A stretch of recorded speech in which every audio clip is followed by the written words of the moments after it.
It's more than just your output, more than a bike. When you hear your shout out, you know it's all right. Put on your magic pants and let's go. We're cruising into the power zone. Clip in, set yourself free. Come on and take a ride with me. Know what you need to know and what's it all about. Everything you need, it's on the Clip Out.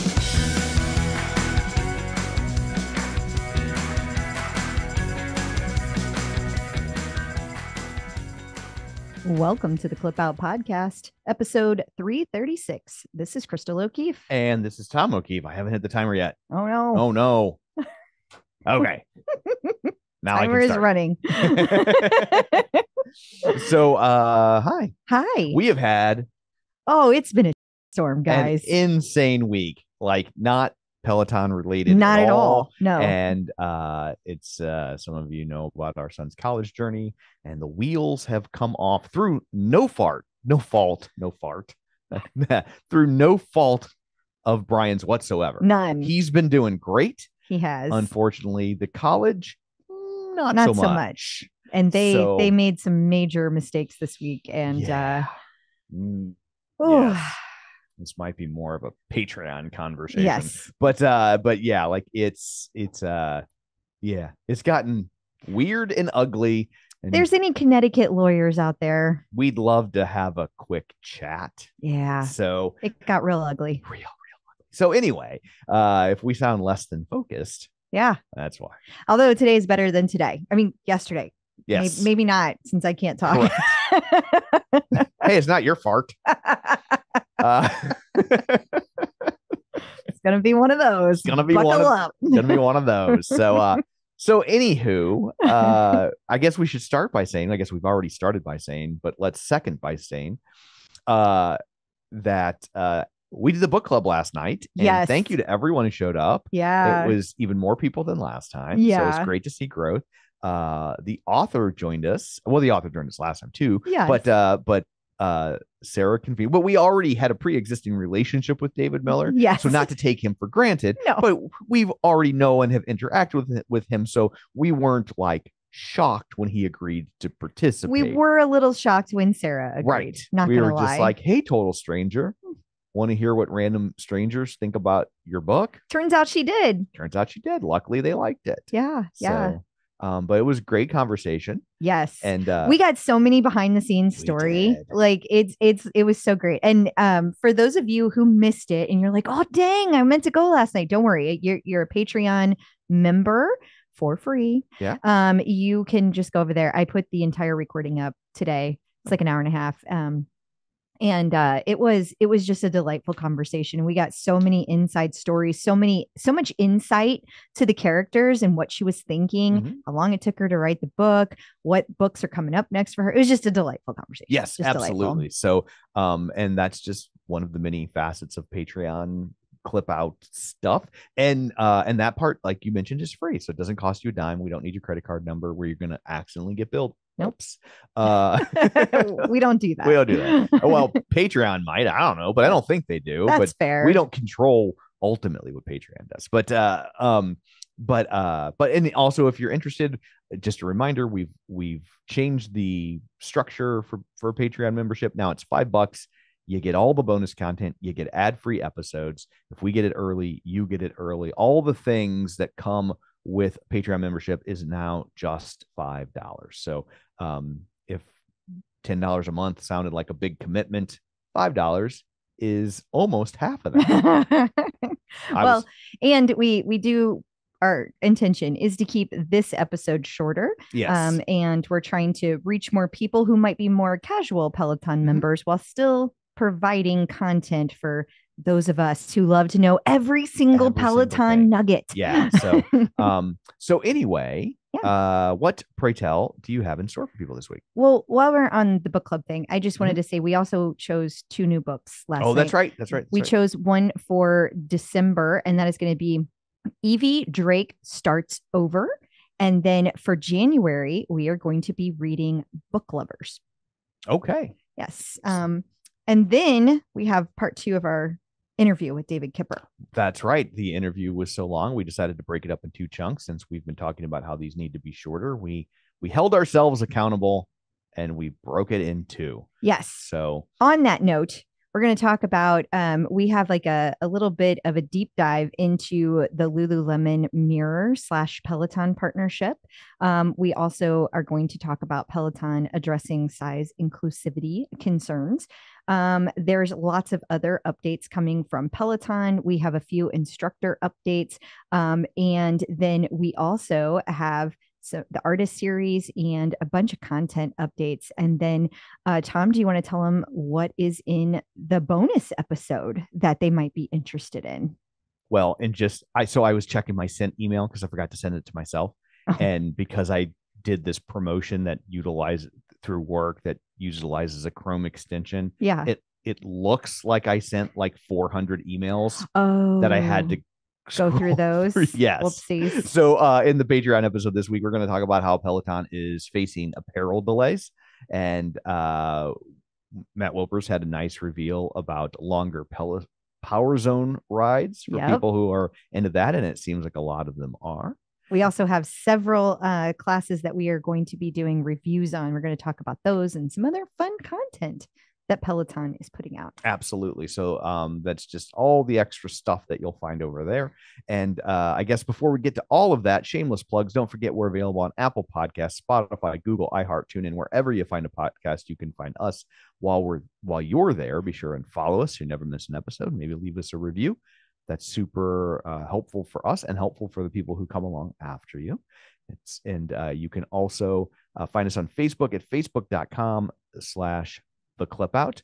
While you're there, like the page, join the group. Don't forget our YouTube channel at youtube.com/theclipout. You can sign up for our mailing list at theclipout.com. And of course, our aforementioned Patreon, patreon.com/theclipout, where for $5 a month, you get these episodes ad-free. We get them early. You get them early and you get the bonus content, all the things for just $5 a month.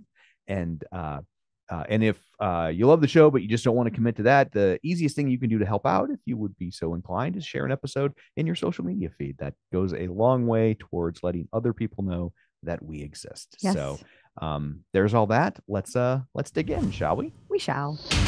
Peloton in the news.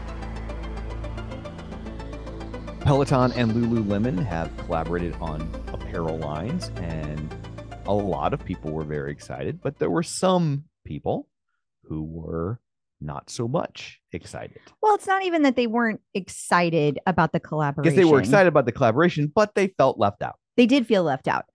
So just a little background. Lululemon has had their own issues with sizing. And as part of those issues that they've been called to the carpet for it, they have made a change in how they do things. So, and this is before Peloton. Right. They started making their sizes more inclusive. It used to stop at size 12, and now it goes to size 20.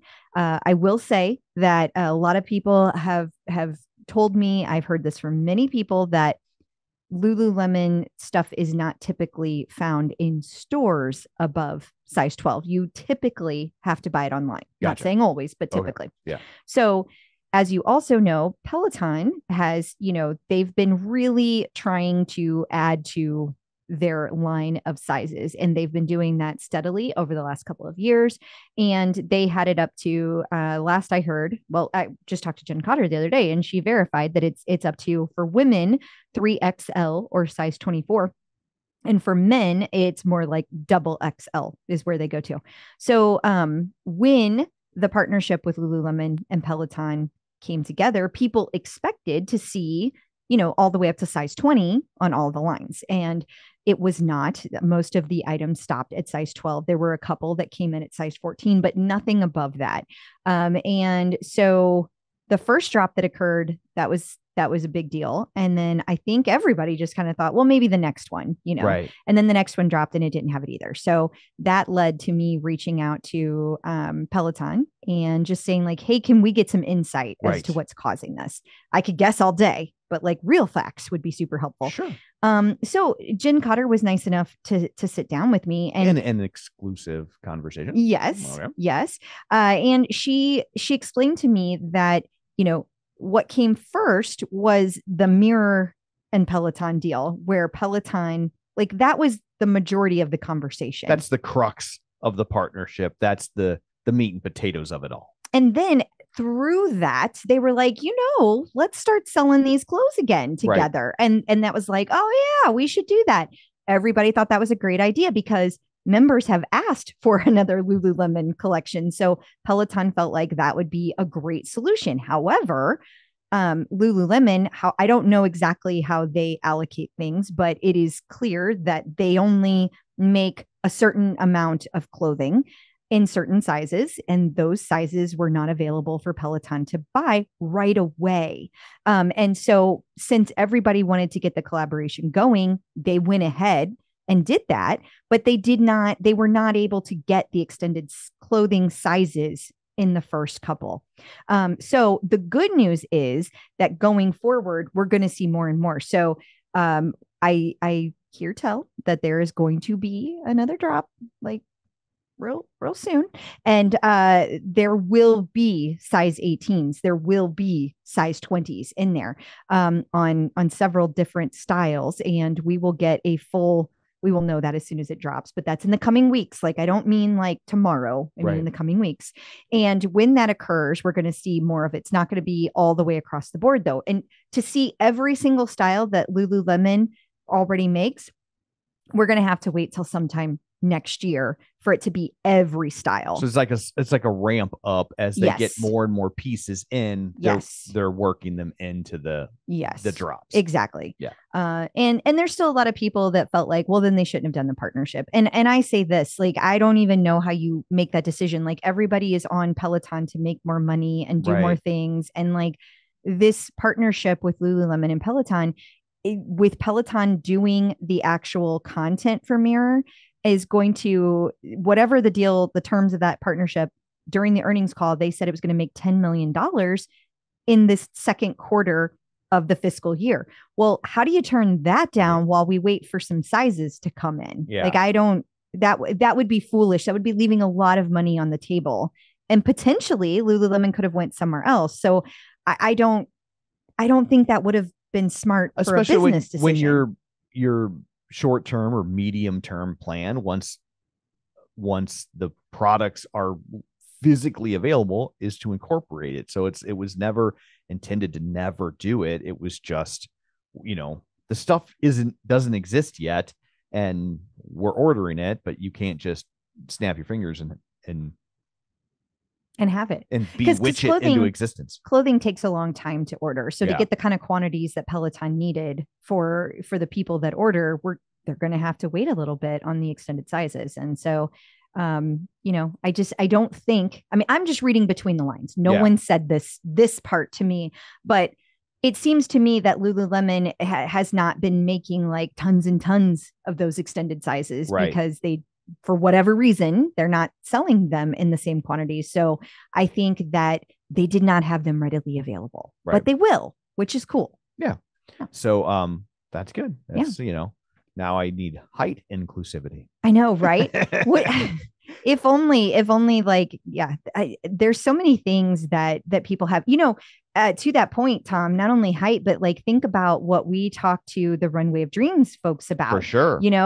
There's so many things that clothing designers need to be inclusive on, like people who can't tie their shoes, people who they don't have an arm to undo buttons like on their shirt, or maybe they don't have the dexterity in their fingers to do it. Like, there's so many things, and I get it. I truly, truly get it that people are upset that they don't have these things. But to your point, Tom, there's a lot of things that all manufacturers could do well to go ahead and increase everything. Yeah. And if you just can't get enough Peloton Lululemon stuff, we over on theclipbot.com have an article all about the Peloton Lululemon Mirror rollout, because that's been going on for about 2 weeks now. Yeah, it started over. I think it officially dropped on the second or something like that. All right. But one of our Helberbees, Kelly, she has a mirror. And so she was kind of like, hey, I want to look into this a little bit more and see how things changed. And so she went into a lot of detail. Like she started this article with just kind of like what's different or what's changing. And then it kind of snowballed from there as things do. Yeah. So this is a really in-depth article for people who want to read like what kind of changes have happened, what hasn't changed. From a Peloton side, the big thing that happened whenever they rolled this out was that a lot of classes available on the Peloton platform are now available on the Lululemon Mirror platform. That's like the big thing. Then I believe it's in the spring, all content that is going to be used on the Mirror will be provided by Peloton. So right now it's just like they have access to classes, but soon it's going to be like everything they do is all created by Peloton. It's going to be like a guide plus. Yeah, it will. And then on the Mirror side, the really big thing that seems to be different is there seems to be some confusion about like some content that used to be there is no longer there. And there's a lot of upset people over in the Mirror world. So if you are a Mirror user, you can get the Peloton membership for free.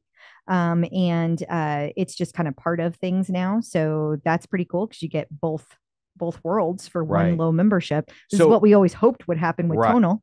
Yeah. And so if you have an all access membership and you have a Mirror, it's just baked in now. Yeah, I think so. Okay. I'm not yet because not all content. Well, I mean, it's not baked into the Mirror itself. Like you still have two separate platforms. Okay. But like, you're allowed to log in as a Peloton member. That is you're my granted understanding. access to yes. it. And I would think like the Mirror prices have come down and down and down. So like if the content is basically free to you, since you already have a Peloton membership, all of a sudden maybe the Mirror looks a little bit more attractive because you're getting Peloton content on. Yeah, I don't know because you still have to pay a membership fee for one of the two. You know what I mean? I just meant if you're already paying for Peloton membership, right? Oh, I see. And then I don't know. I don't know. I don't get it. Right. So like to me it's like, okay, well, if you have it now you get the benefit of Peloton, but no, I can't see going out and buying one. Like I'm not trying to be mean. Yeah, no, for sure. I don't see why anybody would. Yeah. So yeah, but maybe. We've been talking for months now about Peloton Entertainment being in beta, and it is now in alpha or gamma, whichever direction that goes. I don't know, but it's here. And yes, I do know the Greek alphabet. Yes, you do. Well, so they kind of kicked this off with the NBA League Pass, like it went out for reals. And so just, to recap, you can get access to things like Netflix and Disney Plus and now NBA League Pass. And you still have to have memberships with those. Like you don't just get to do it for free. But one of the things that people kept like getting annoyed at during beta, and it was beta, so it's understandable, is that when you log out, you would go back in and you'd have to like put your credentials in again. Oh, it wouldn't remember you. No, but I think somebody brought up, and I have no idea if this is accurate or not, but somebody brought up that they thought that had to do with like tokens that, how can I say this? Like you could only have, like, it has to like have a way to cut it off. Otherwise people could have, like, they could kind of use those devices all the time unfairly. Gotcha. So that's why they weren't doing that. But I have also heard, can you tell I haven't used this at all? Right. That people said that it was working correctly now that it's been officially rolled out. Yeah, maybe that was part of what made it beta, right? Is that, they didn't give them full access to utilize it like that, to prevent them from being able to put something in beta and leave it in beta for extended periods of time. Yeah. Saying like, we're still working on it. I seriously though, that did keep me from using it. Like the other day I was going to do a test, like my VO2 master test. And I was like my monthly check-in, and I went to hop on the tread and I was like, oh, this would be a great time to do entertainment because I can just have my metrics, but I don't have any like time class. Right. So I couldn't, I was like, it was like log in. I was like, I don't freaking know. I can't remember anything. Y'all, this brain thing is real annoying. Like I have nothing left in there when it comes to memory. And so I was just like, I don't know. So I gave up and I just went to a class. I would absolutely not use it if I had to log in. Yeah. And I'm not saying it will stay like that because maybe if I had logged in, it would have stayed logged in. But I was just like, I just wanted to get it done and move on. Yeah. So like, I gave up. For sure. But, I honestly, I kind of am a little frustrated with naysayers of this. Like, I get there's people that'll never use this, and I totally understand why they won't. And it doesn't affect your life one bit. Yeah, but they keep saying all these things about like, hey, Peloton has lost their way. It's no longer fully yada, yada, yada. I mean, I don't know that that's actually true. I think that by the end of Foley's era, he probably had capitulated quite a bit on that because he wanted to have a whole bunch of members. And I get that a lot of you kind of are where I used to be with Barry, where you don't agree with things that he's doing. But like, I think that if you want to get a bunch of members, you got to meet them where they are, not where you think they should be. It can come off as a little judgmental if you're like, well, that's not how you work out. Yeah. Right. Like, absolutely. And I think there are a lot of people who love Peloton classes, and sometimes they just want to get on their bike and pedal, or they just want to get on their tread and run it. Well, and like the other day, like I didn't want to like quote unquote waste a class because like I love taking my running classes, but in this particular instance, since I was doing a graded test, like I needed to change the incline at certain moments. And like I didn't want to be distracted by a Peloton instructor telling me to go faster or do different things because I want to do what the instructor's telling me to do. So at this point, I just wanted to be in my own zone. Right. So like, why are we telling people that that's wrong? I don't understand. Yeah. I don't get it. Agreed. You know what we haven't gotten to do in a long time on the show is talk about politics. Yeah. And so thanks to the UFC, we get to do that.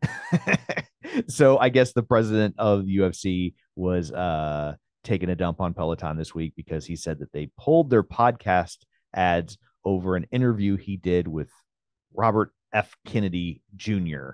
and that he was not happy about that. And so he ordered all the Peloton equipment out of the UFC gyms. Harumph. Yeah, I saw some kind of crabby stuff happening over on Twitter as a response to this, which I was really surprised at. Like, really? On Twitter? That surprises you? No, not because it was okay. Twitter.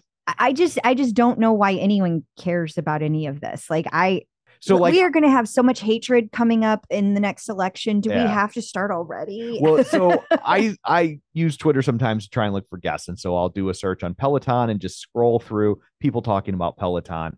And like, it's become practically worthless because right now it's turned into the only people left over there are super conservatives complaining about Peloton or about how Peloton's woke. And like, that's almost everything that comes up. And so it's become, I've really fallen out of the habit of doing it because it's just become completely worthless. So it doesn't surprise me at all. But I feel bad when somebody actually interacts with my Twitter, anything, because I don't look at it because of what you just said. Like, it's so ugly. Like, it's just so, like, Twitter in general is just so ugly. I don't even mean about politics or not. It's just people are so hateful over there all the time. Yeah. And also, this appears to have happened. I thought he said in the interview that this happened during the IPO, that they were like, we're getting ready to launch an IPO and they just didn't want to be attached to any controversy. And well, then why are we talking about this 3 years later? I know, like, it just seemed like an attention grab. And my guess is what was driving it was because this would be pre-COVID if it's the IPO, which would mean it's the old regime too. Yeah. And it also, I think it was attached to the fact that Robert F. Kennedy is definitely an anti-vaxxer and they didn't want any part of it. And so, and I mean, look, we are pro-vaccine. We are on the record as being, we did the medical study. Part 2 of the David Kipper interview today is going to talk about vaccines and their importance. So like, if that's a problem to you, bye. That's just science. I don't understand. There's nothing to debate there. Right. It's, but anyway, so this is ultimately kind of an old story. So That's really weird that this is just coming up. I think that it's because he mentioned it. I know, yeah. but I really think that that's going to be like, that's just going to be the whole next term. For sure. So So anyway, there's that. Yeah. Moving right along. Canada has a new Canada. See what I did there? Their home and native land, because it's not our home and native land, so I don't want to say it that way. Right. It seems offensive. It does. Even though Canadians would be like, "Oh, it's okay," They would. because they're so nice. They are so nice. Thanks for just embracing our home and native land. That's what they would say. Don't be sorry. Don't be sorry. So they have a new Peloton general manager. They do. Yeah. So Mike Williams, I believe. Yeah, Yes. Mike Williams. He has a bunch of industry experience, and he is going to be helping Canada like grow and get in the places where they need to be in front of people to help grow Canada, which is nice because we don't hear a lot about Canada. Canada just kind of Peloton Canada. I mean, Right. just kind of like does their thing. Mhm. And a lot of the members up there feel like they get ignored and they get forgotten. So Mike, come on, Yeah. help them out. Yeah, let's hope that happens. That'd be great. Also, just a couple quick hits in this segment. There is a new brands we love Section. thing. Yes, it's so Peloton is now putting on their website like partner brands. Okay. So they've never done that before. Gotcha. Okay. And so now they have like this link to Hyper Ice, and like you can buy Hyper Ice that's like on Peloton's website. Gotcha. And this Malin and Getz, which we talked about before, which is in all of their showers and things like that. It smells amazing. Just amazing. Now you can get that on the website. The interesting thing is that Hyper Ice Mhm. was more expensive on the Peloton website than other places, and they were sold out. Go figure. I will never understand Peloton buying trends from their customers. I do that not get it. Makes zero sense. Mhm. And speaking of, Yes. okay, well, Peloton did this other holiday capsule with Varley. Okay, beautiful coats. I'm pretty sure this is the one that Jenny from Jersey Shore. Jersey Shore. Remember how I was like, "Ooh, I really like that Yes. coat," and then I looked it up and I was like, "Oh, You're like hard pass. yeah, it's this." Yeah. I'm We don't- 99% sure. We don't have enough Patreon members for that. Coat. No, no.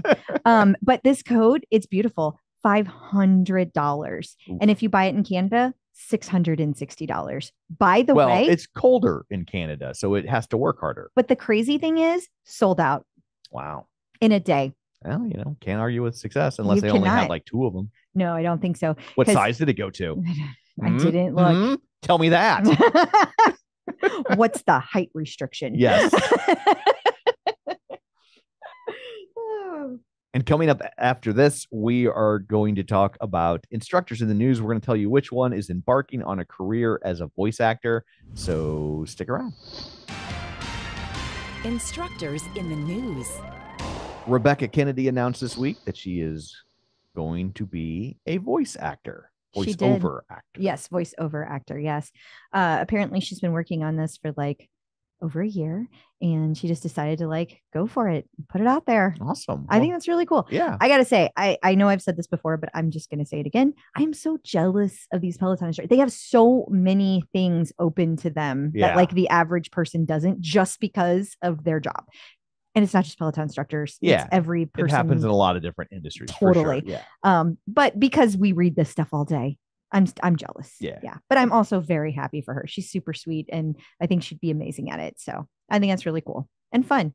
Adrian Williams this week was on television, WHDH, Channel 7, In Boston. somewhere. It's in Boston. It's in Boston, as I said.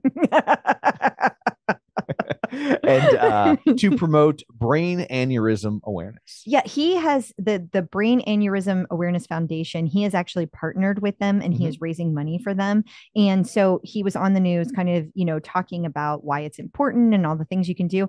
And this, I love Adrian and I love everything happening here, but I will tell you that the name of their little campaign really cracked me up. Stop the Pop.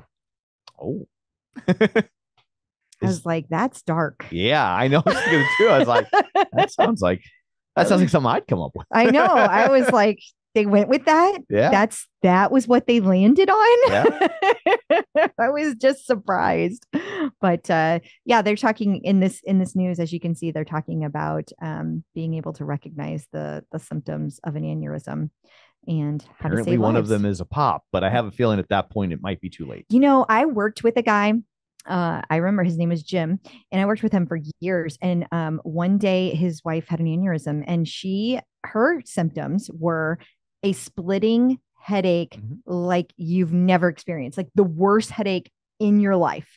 And that it kept, like, it wouldn't stop after a few minutes. And it came on so suddenly that he was just like, you need to go to the doctor. And he took her straight to the hospital, and like, she lived, but it was dicey. Yeah, I mean, that most people don't. Like, that's why something like this is so important. I know it's near and dear to his heart because he lost his grandmother to that. Yes, correct? In 2018, that is correct. Yeah. So I think it's amazing that he's doing this and he's speaking out about it. And people, so the counterpoint to me saying like, oh, I'm so jealous of Rebecca Kennedy starting off with this new career. But the counterpoint to that is like all of these instructors do things like this, which is amazing. And Adrian's out there using that platform that he has to raise awareness. And that's really cool. Absolutely. So. Matt Wilpers was featured on swaggermagazine.com, which is owned and operated by Robin Arzon. Please trademark that word, right? No one else can use it. No, but honestly, Tom, when I saw this, I really thought that it was. I was like, oh, did she start a magazine? Yeah, makes sense. Mean, it's not outside the realm of possibility. It is not. It is not. No, this website is not affiliated with Robin Arzon, but to the best of our knowledge. Yeah. So, but Matt Wilpers was featured on there talking about Peloton Row and its launch in Canada. So we were talking earlier about how Canadian members feel like they don't get attention. Well, here's Matt Wilpers for you. Yeah, well, it's Matt Wilpers. It's not Canada. No, that's a great feature. And it was great that he talked about like why rowing is so helpful to your body and like all the benefits you can get from rowing. So that is cool. And, you know, everyone is pretty, like, we think we're going to see this in the UK soon. So Canada, enjoy your moment because it's time's about up. Maybe for Canada, they come out with like Peloton sled. A clip out.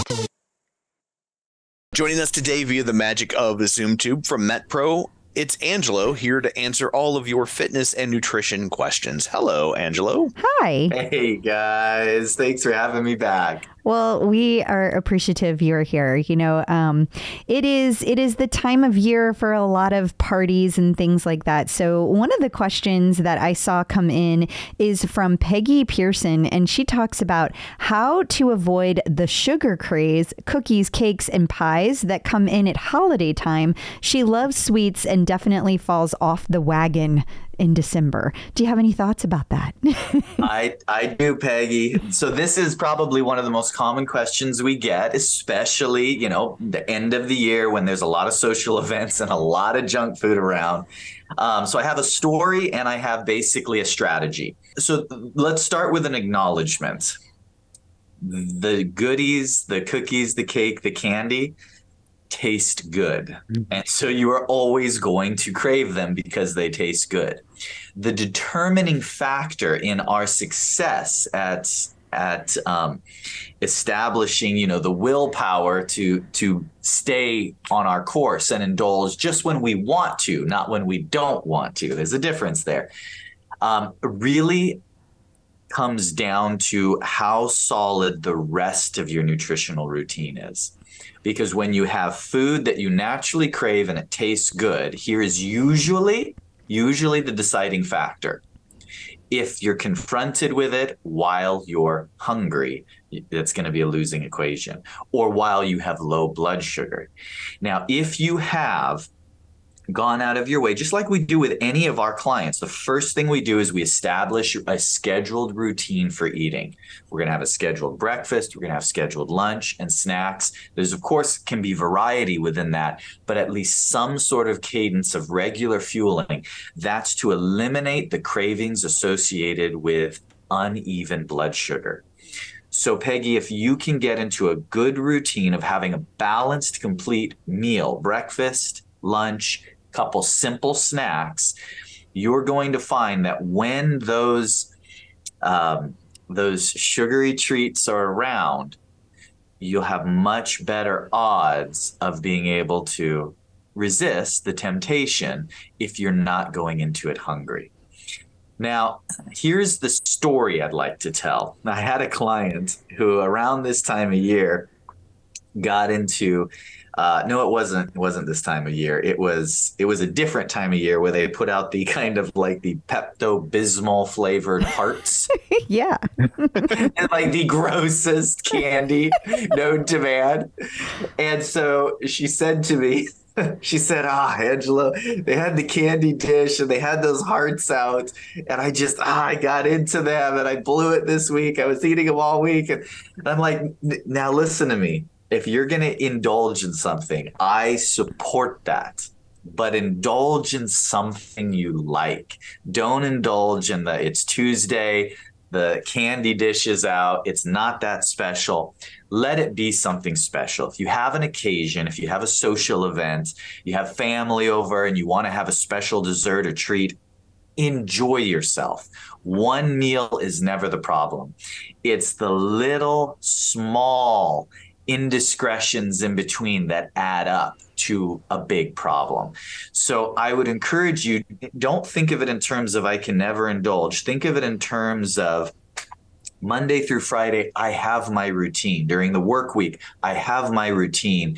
Don't allow yourself to fall into the trap of sugar snacking on things that aren't really that exciting in the first place. And of course, that's going to dovetail back into your food prep and routine and having solid foods, because it is amazing how less appealing those middle of the road sweets are when you're not hungry because you filled up on quality foods first. So Peggy, those are the big picture recommendations that I have. For each of our clients at MetPro, of course, we dive into more the nitty gritty. Some people, we come up with low sugar snacks, things that can appease a sweet tooth. There's a lot of fruit things and tricks that you can do. Some people, we try and keep away from anything sweet because we don't want to trigger those cravings. Sometimes we play around with the timing of protein and even the timing or frequency of meals. But the grandfather strategy that I would recommend is eat first, eat healthy, and then you're going to have willpower when the candy dish is out. You can still indulge, but pick and choose when you do so. So here's what I think people should do. Oh no. Because I know about out of time, Kristen. I know that's what people really want to know. You gave me a great idea. Oh dear.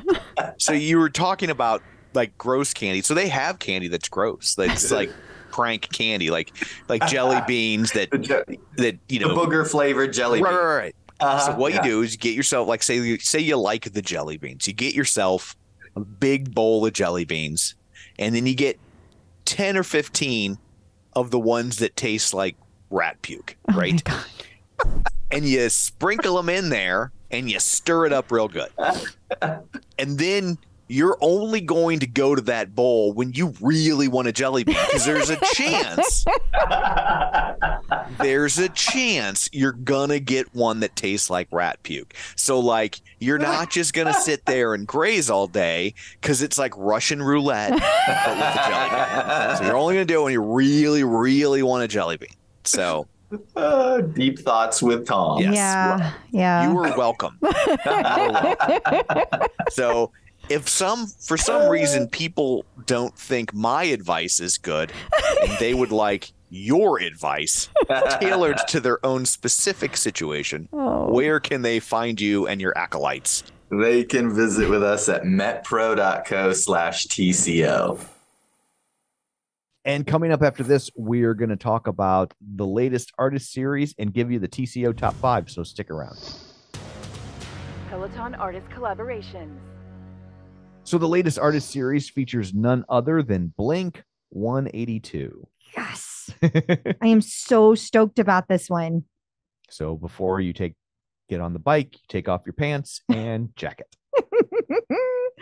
I can't wait for this one. So there's going to be a bunch of different classes, all different kinds of classes. And again, we get a lane break ride and a lane break run. By the way, there is going to be a 10-minute shadow boxing class. Mm-hmm. Travis Barker's going to be there playing drums live during the class. How about that? First time ever that we have had a drummer play live during a class. Okay. Yeah, I bet this would be a really good lane break. Heck yeah. Yeah. I can't wait. And also, we've got the Disney collection coming out. So there's been a lot of Disney classes that have occurred over the last couple of years. Right. And now there is an official collection for them. 70 classes. Wow. Yeah. You've got everything in this, including family fun fit classes. So this would be a good one. You know, especially you got the family over for the holiday and you need to do something with the little kids who have like way too much energy. Mhm. This could be fun to put on for them. For sure. Yeah. Also, this graphic. It's adorable. Well, yeah, it's got Disney stuff on it. Exactly. New content. It is time for the TCO Top 5. Every week, we crowdsource from you, our loyal listeners, to figure out which classes you like the best. And then we spit them back at you for the people that are flummoxed about what to take next. Crystal will now unflummox you. I will tell you what, Tom, people have been getting really excited about this. In fact, this week I saw somebody say, "Oh, I've been waiting for this post." Like that made me so Oh, that's happy. great. Okay. So first up, we've got our favorite Peloton body weight, body strength. This comes from Andy Spear, 10/31/20. We're taking it back to 2020, 10 minutes. So Alexandra says that I may have already shouted out Andy's 10-minute body weight class from 10/31/20. I've taken it so many times and just put it on again because I have some long-term goals for aging, like balance, which is what this class focuses on. I love it. I love that you put that in there. Thank you.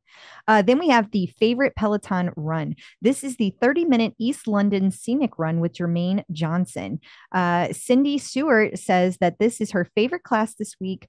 She doesn't do these often, scenic classes, but she's been to London twice this year and she's going back at the end of the month. Maybe we'll see you, Cindy. How about that? Loved the tour of East London and hearing JJ's long history of living in the area. Oh, I like it.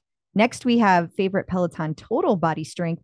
Teresa Ross says, my favorite workout was RK's 45-minute full body strength workout from 7/21/23. It was a descending pyramid of reps of various exercises, starting at 100 reps total in the warm-up, 10 different movements, finishing with 10 reps and a bonus burner. I bookmarked it to take monthly. So much fun.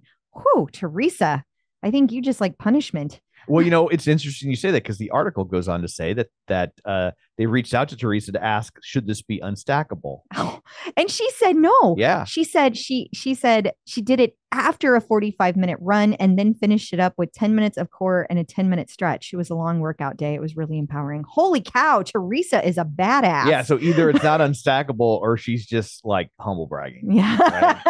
Right? Like it's like going to the pharmacy and being like, is Magnum the biggest? Or, I mean, I guess I'll make do. Let's hope it doesn't cut off circulation. Boys, it always goes back to that. Then we have the favorite Peloton upper body strength. It was all about the strength this week. This one came from Logan, August 8th, 23. Pat Darling, who is a darling, said She was on our book club. She was. And it was her idea to pull 2 books instead of just one for the busy holiday season. She's very helpful. She is. I think she's secretly a book publisher. Maybe she is. She's trying to just sell more books. She's smart. We're on to you, Pat Darling. Actually, we talked to her in LA when we went to the meetup there. San Jose. And she was telling us what she did, and it's super complex and it had nothing to do with books. Oh. So sorry. I listened, Pat. Don't worry. No one expects me to remember anything. It's nice.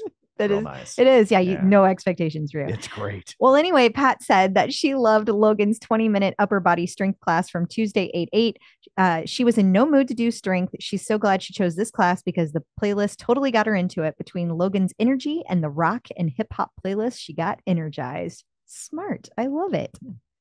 Ooh, our unstackable. Yes. All right. This is a good one. This one is from Tabitha Perrault, Tabby's Pickles, if you're wondering. I love that leaderboard name.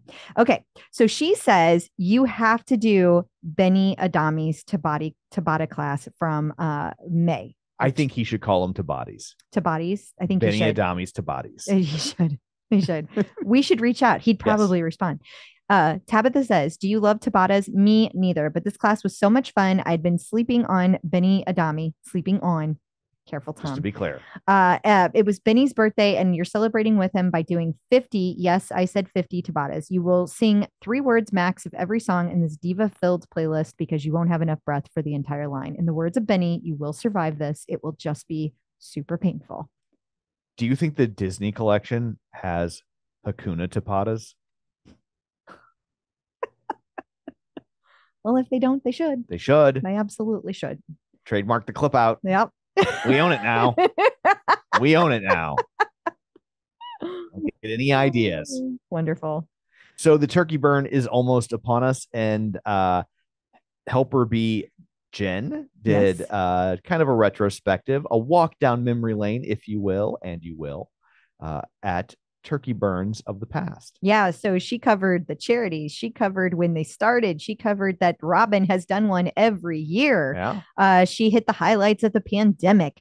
There's a lot of really great history in here. So for those of you, especially those of you who are new to the community, this is exactly the kind of thing that you're going to want to read, because you're going to want to know how special. Why is it so special? The turkey burn. Absolutely. And so then we come to this year. If you scroll down, there is a whole list of all of the classes that are going to be out this year. Tons of live classes.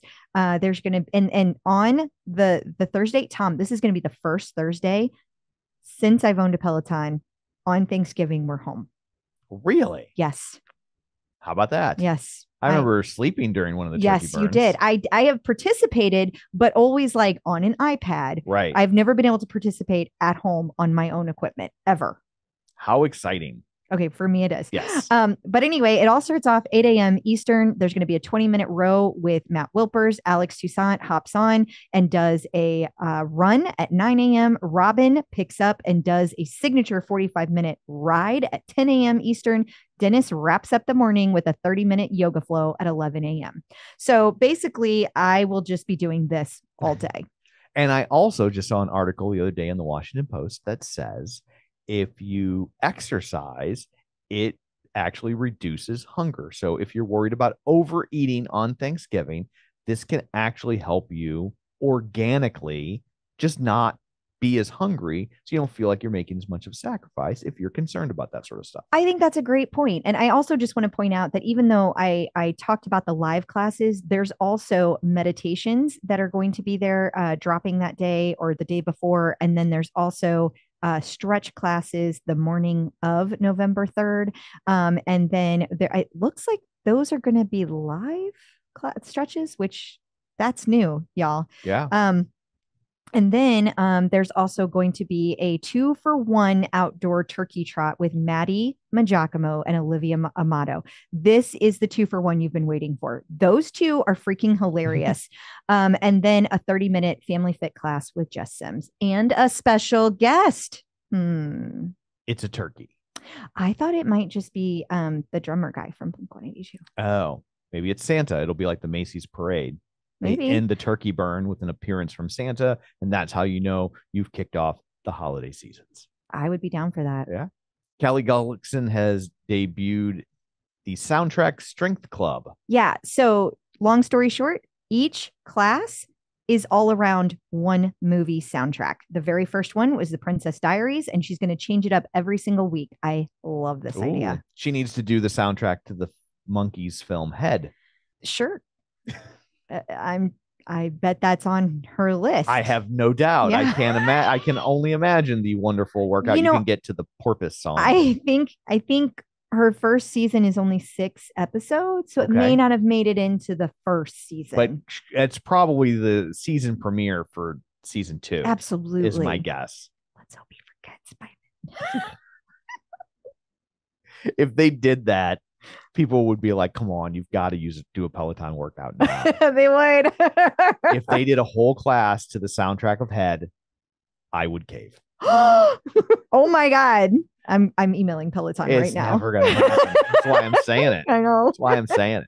So, and finally for this segment, Emma and Matt got a collab going. Wonder Twin Powers activate. well, and it's interesting. They've never done this before. Peloton has never done this. They cross-programmed each other's classes. So Matt made up the list of like, here's all the changes you should make in your class, and the playlist was by the plan was by Matt, and then he's doing a Power Zone ride and she's curating the playlist. Gotcha. So it's how mean are they going to be to each other? I don't know. Oh. I don't know. You know, people pick on Matt for his music choices, so I think people are just like, Emma, you do one.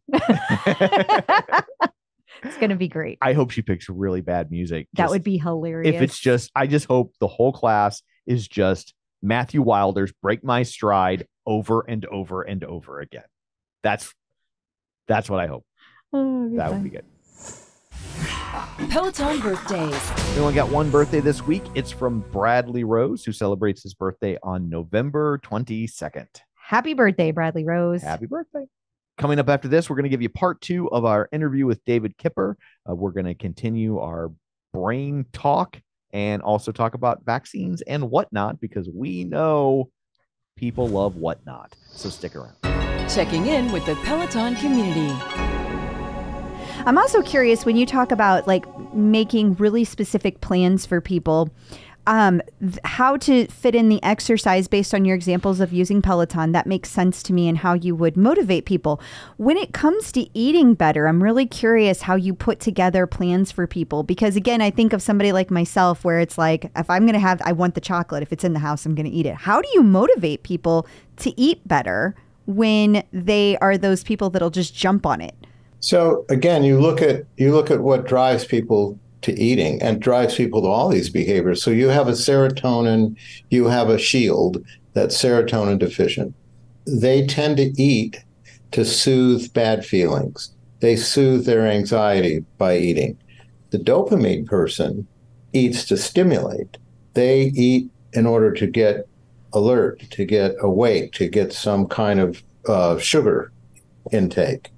And so if you're eating to soothe bad feelings, then you can soothe bad feelings in a different way, perhaps getting on a Peloton and creating endorphins that are going to allay that anxiety in a different way.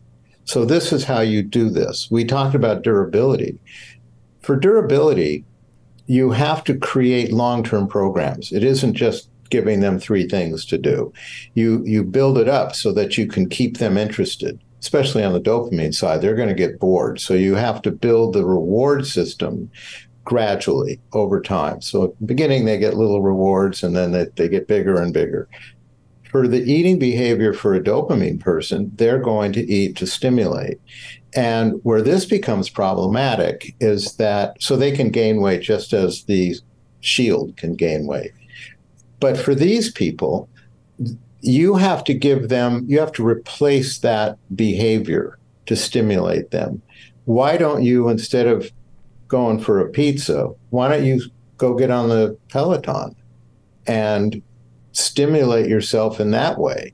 Get into one of those programs where you're around a bunch of people, where you're mixing it up so that, again, you don't get bored. So they go to your house and they can go on 3 different machines.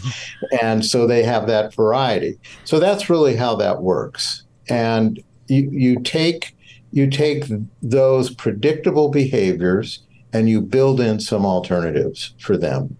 And if it's a sword, you build in some rewards, immediate rewards. If it's a serotonin or a shield person, you reduce their anxiety and fear, or you capitalize on that. And, obviously, if you keep eating, and your hemoglobin A1C diabetes test is elevated, you're going down, buddy. So you parlay into those behaviors, and you create those plans around that.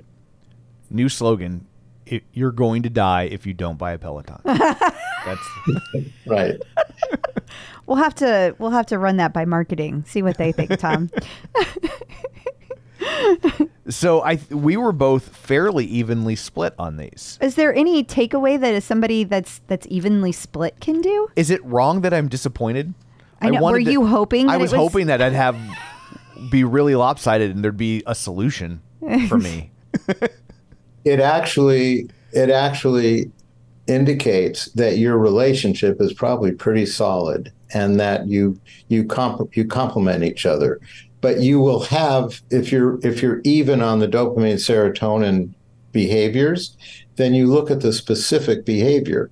If you have a specific sword behavior, let's say it's impulse control, then you work on that, and you work on that by mitigating that to, instead of ratcheting up from 1 to 10 in 2 seconds, your behaviors become, well, now you've got to count to 6, or you have to deep breathe, or you have, the minute you feel that impulse, you have to do something to slow yourself down. Yeah, honey. But if you're on the other side and you are holding things in until you explode. Yeah, Tom. Yeah, honey. These are both. Boy, I'm creating some acronym here. This is great. Suddenly he's like, I'm not so sure about the stability anymore. I would like to redact that statement. I think you should throw those test scores away. Yeah. I'm going to rewrite this book. Yeah. But on the other side, you give specific behaviors that someone with that imbalance and that behavior will respond to. That's how that works. Okay. You're more complicated in the sense that you're not just predictably a sword or predictably a shield. You have these mixed behavioral reactions. So, yeah, and we could even see that within the questions themselves. There were some of them where you'd ask a question and I'd be like, well, in some situations this would be true, but in other situations it would not be true at all. And so like some of those, that's a serotonin answer, because you give the question to someone that's got a serotonin imbalance and they're going to think that through like that. Well, now wait a minute, this is sometimes but not this. You give that to a dopamine imbalanced person, they're going to answer that right away, and because they want to get on to the next question. There are already 5 questions down the road. So they answer that from their gut. The serotonin person is stuck in their head. I was laughing at myself because I was trying to color in the brain and I didn't read the directions thoroughly. And I was like, I think I just proved the point. I jumped right to the coloring. Whoopsie. She had her crayons all out. She's ready to go. So I was curious, speaking of the coloring, there's numbers that you color in if you answer certain questions certain ways. Is there any correlation between where the numbers land on the brain, or is that just for... No, but if you look at the images, one brain has 15 little circles with numbers on it. Right. The other brain has the same. So there are 15 serotonin questions and 15 dopamine questions. And so the idea was, if you were taking your time and read the instructions, you would look at the images, and whichever image had more colored spots, that's where you tend to lay. So... No, Tom, in answer to your question, the pattern was not created for any special reason other than to give a visual gestalt. Gotcha. I was just curious because And for the record, I did know I was supposed to count them. I just didn't understand where the trues and the falses were supposed to go. Well, it also, because she's paper saver, she did it two-sided. And so then we were trying to wait, I answered this, I did this, I got a color. We were flipping them back and forth. That didn't help. I'd do it differently next time. Sorry. I have a question for the two of you. Yeah. Is there a profile for the person that buys a Peloton? There must be some marketing data that says this is a kind of person that is likely to buy an exercise machine. That's very interesting. Now, of course, again, we're not affiliated with Peloton, but I do follow their financials and their marketing team very closely. And I listen to all their earnings calls and things like that. And fascinatingly enough, it has evolved over time. So whenever when Peloton first arrived on the scene back in 2013, 2014, the average person to buy was over the age of 40 and had a very high income. You know, they were at least 100,000, you know, above that. And they tended to be a person who loved technology, loved new things. They were really excited about new stuff. Early adopters. Early adopters, yes. Which would, again, just to piggyback off that real quick, would show up in our downloads, because almost all of our downloads were on Apple Podcasts, because those were the first people to run out and adopt a smartphone technology. And so it was it was like 95% of our downloads were Apple Podcasts. And over the years, that has leveled out as Peloton has gotten more mainstream. Yes. And so Peloton has been making a really, really big effort to, as they say, democratize fitness. And so more people, they want to have Peloton in the hands of more people. So now their focus has kind of evolved to where now it's more of a subscription model, and they're really pushing the subscription to the app no matter what kind of machine you have. And that is a very different place than they started from. And because of that, it has now started to get younger and younger. The people who are into Peloton, and it has also started to be a more diverse income and more ethnically diverse. It is also more ethnically diverse as well. It used to be a lot of you know, middle-aged white people. Middle-aged white people is really, that's where they started, and now they have definitely evolved, and that's something they are purposely striving toward. They want to be more diverse. Interesting.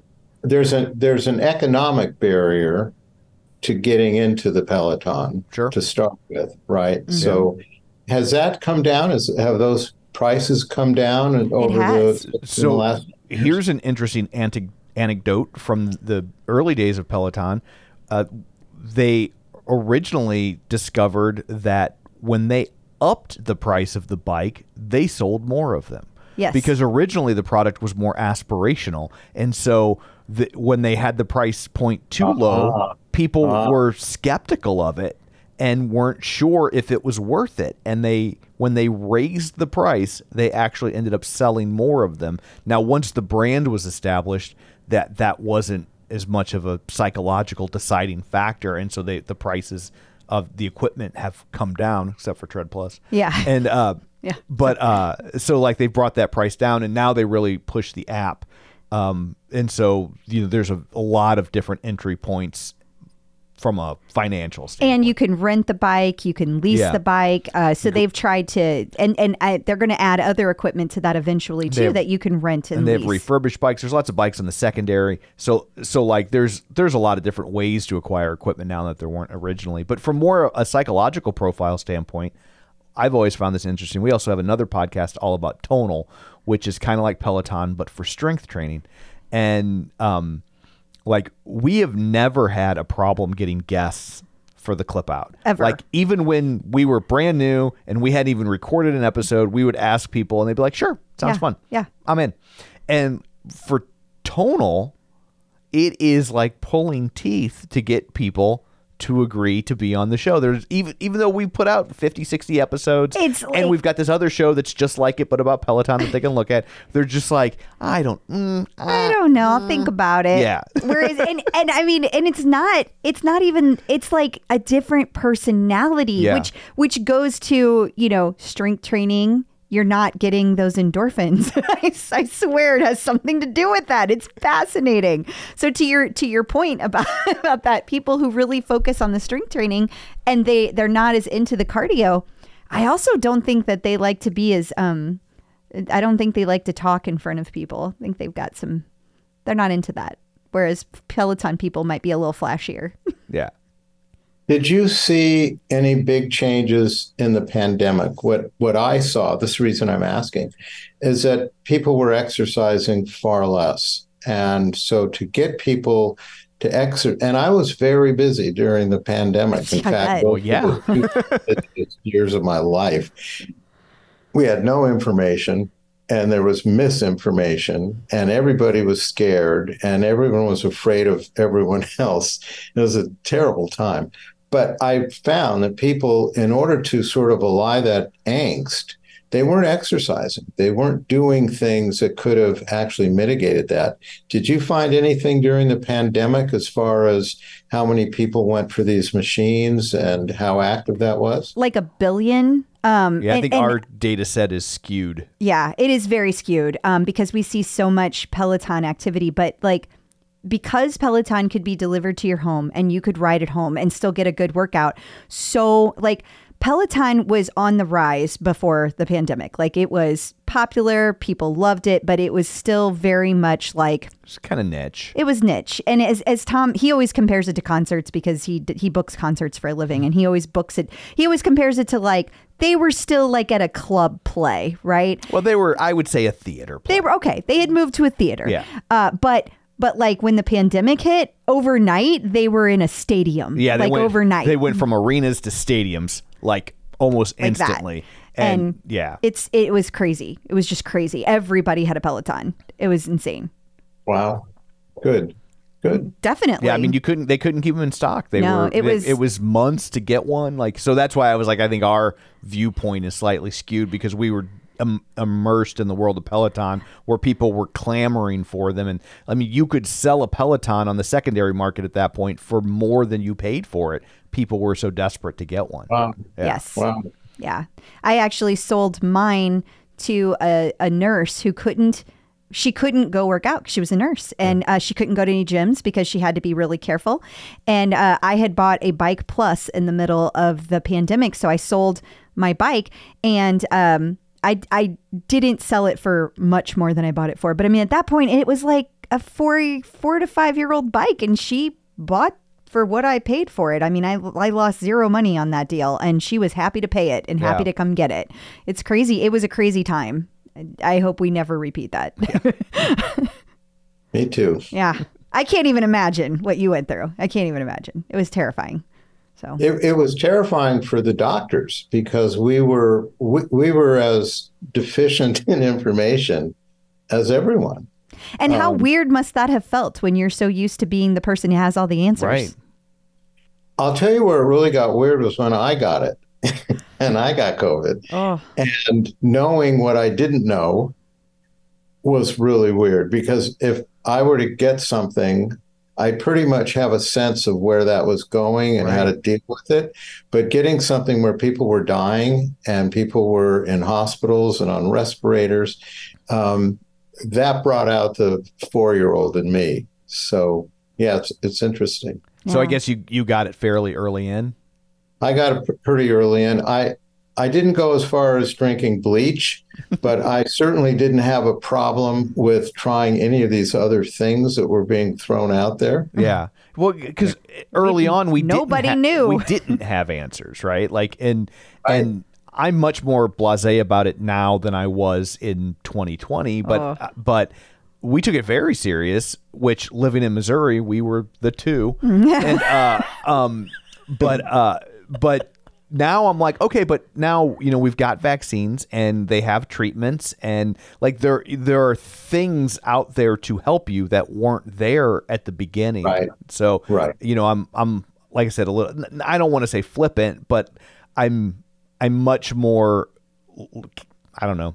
I'm not as concerned as I was at the beginning because I know that we've gotten our vaccines and we've gotten our boosters and there are things out there for us if they were to occur. And we're also fortunate that we don't have any comorbidities or mitigating factors, so we don't have to worry about that aspect of it either. So, and now when these variants come out, by the way, 2 new variants are now coming your way, and the vaccine that's coming out for COVID in a month, get the vaccine because it's specific for these variants. Okay. It doesn't go all the way back to the first ones that were out.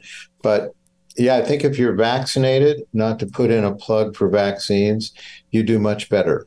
And you have a far less likelihood of getting long COVID. And here we are a few years later, we're just starting to figure out some of these things. Yeah. Well, we've had, so there's 4 people in the house. Well, 3, my son left for college last week, but, There were 4 at the time. Yes. And two of us have gotten COVID, but the other two have not. So we've managed to not have everyone in the house thus far get infected, which is surprising. But we are definitely big believers in vaccines. We were actually some of the first people in the country to get vaccinated. We participated in the Moderna medical trial. Yes. So I probably got my vaccine before you did. Yeah, because he got it in August of 2020. August 3rd of 2020 is when I got my vaccine. So yeah, it's crazy times. I didn't know I got it until December, but because it was a double when blind they took study. the blinders off and we could find out. Well, it's changing. It's not nearly as lethal as these variants develop. They're better able to get into the cells, but they are less dangerous. The contagious part of it goes up, but the danger of it goes down. And isn't that true of how those things normally work? Typically, is like the more contagious, the less dangerous the virus. Yes. And now add to the coming season is the RSV virus that you're hearing about. And there's a vaccine for that, which you should consider getting. And you can get all these lovely vaccines at the same time. Your arm's going to hurt for a couple days, but you're going to be protected. So it's interesting. And the whole vaccine question became a mess because the country was divided, as it was on many things. And it remains that way. I was going to say, I feel like they still are, and it's concerning. We live in a very very red state, and because of that, it's very conservative. The conservative views are just very anti-vaccine. It's like, I'm not saying every conservative feels that way, by the way. I'm just saying that tends to be how the lines which are is drawn. odd because it used to be the other way.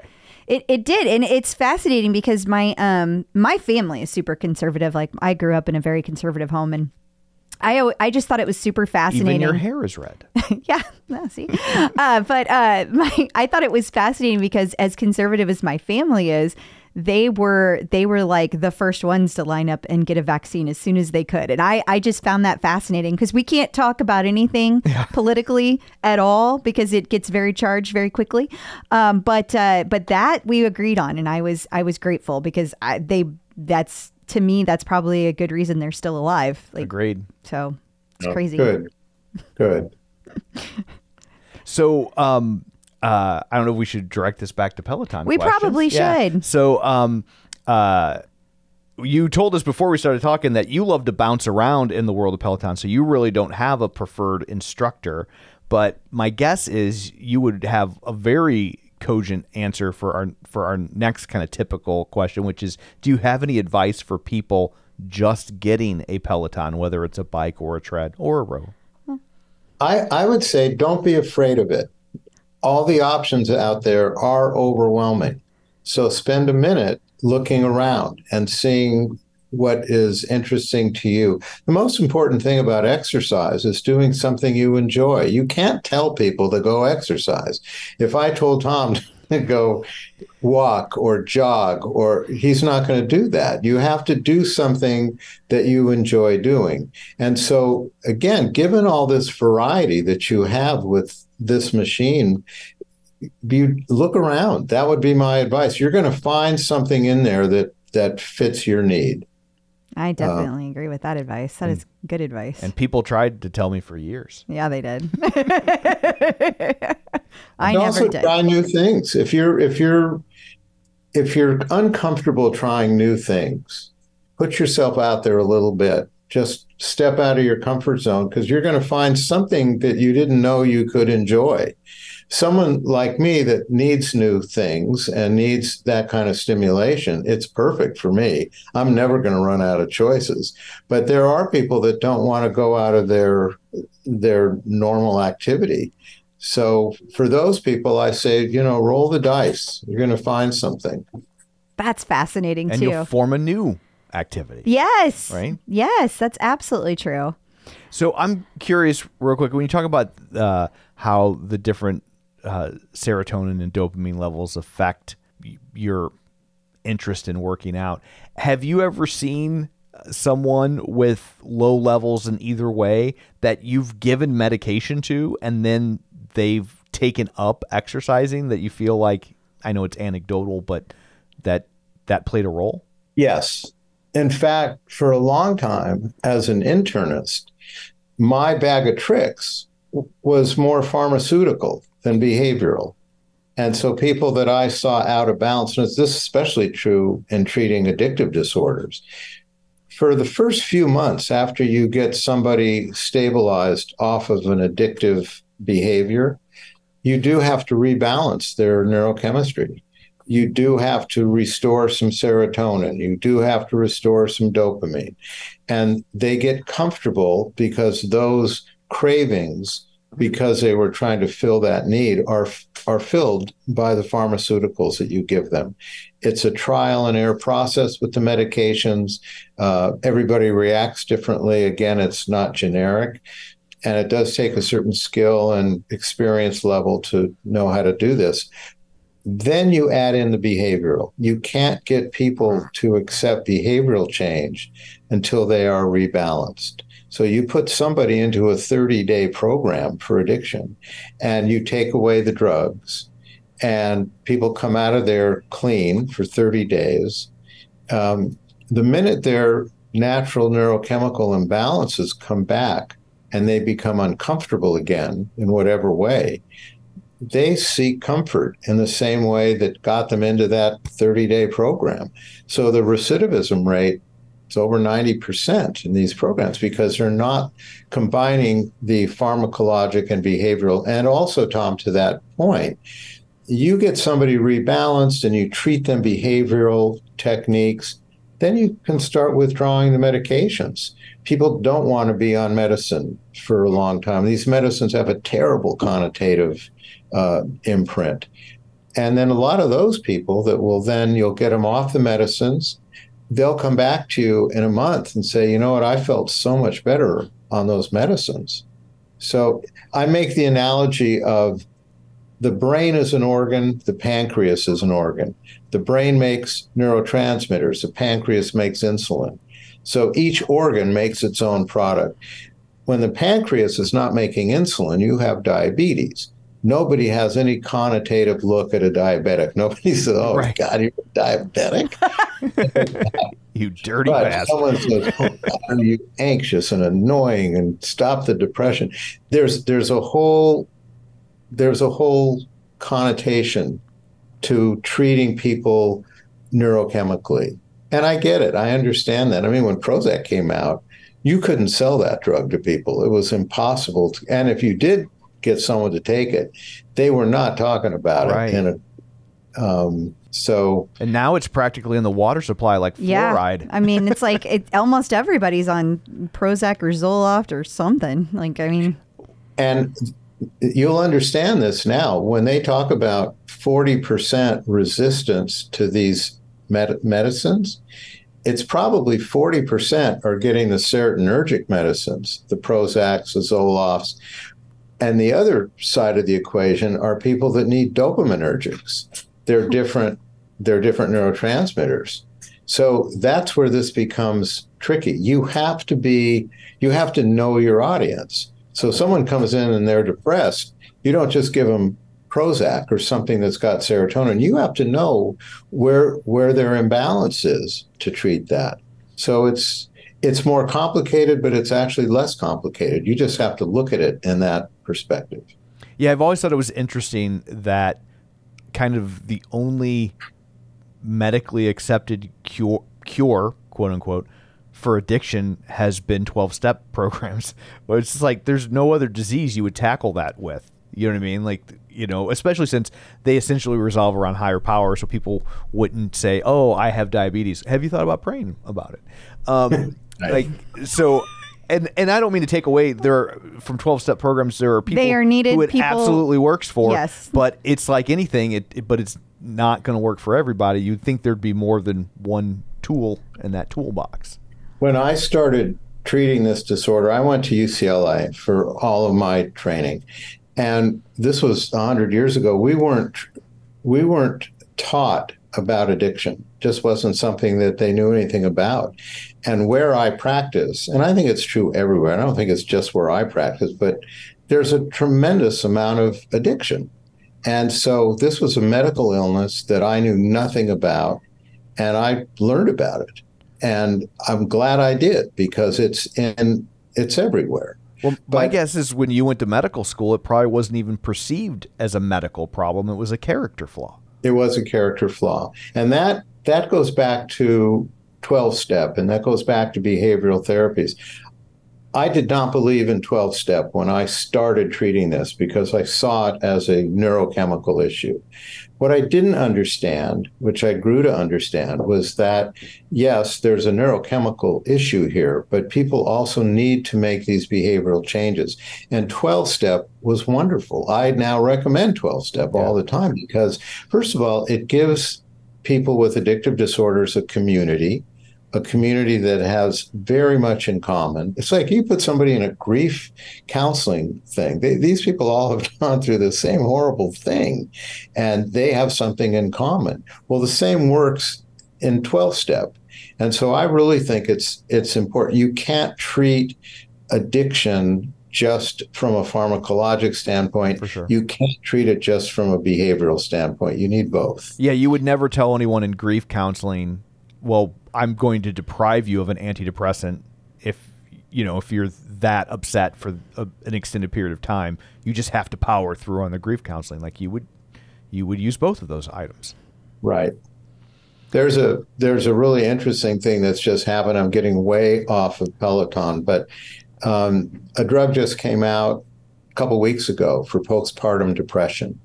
And postpartum depression typically lasts for few months. And during that few months, the mom can totally reject the child, and the child has long-term developmental issues, cognitive issues.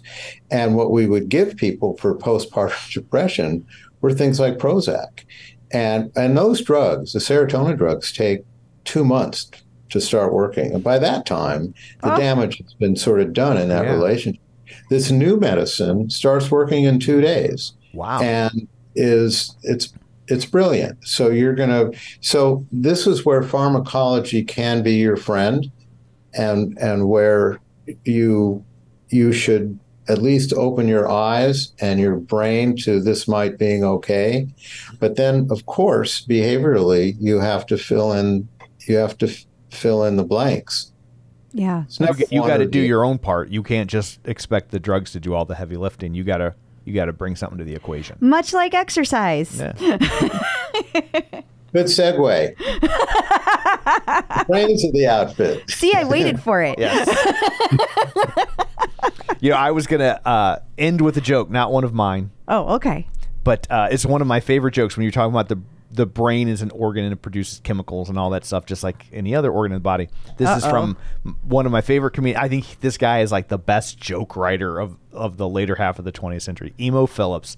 And he says, I used to think the brain was the most fascinating of all the human organs. And then I thought, well, look what's telling me that. Okay, so a guy goes to the doctor and the doctor says, if you just got on a Peloton, if you just got on a treadmill, you would add 20 years to your life. And the guy looks at him and he says, yeah, but that would be 20 years of treadmill. That sounds like me. It does sound like you. It does sound like me. Well, Dr. Kipper, thank you so much for taking time out of your busy day. I don't want to keep you any longer because I'm afraid there'll be an extra copay. But before we let you go, let everybody know where they can find you and your show and your books and all the things. Absolutely. Well, the thing I'm most proud about is our podcast, which we've done this as a radio program for over 12 years. And we helped a lot of people. It was free and people called in. And our podcast is now an extension of that. And it's called Bedside Matters. And it airs every Monday. And I do it with a radio talk show guy, Peter Tilden, a very funny guy. So it's entertaining. And we have a woman, Anna Vicino, who is also very funny.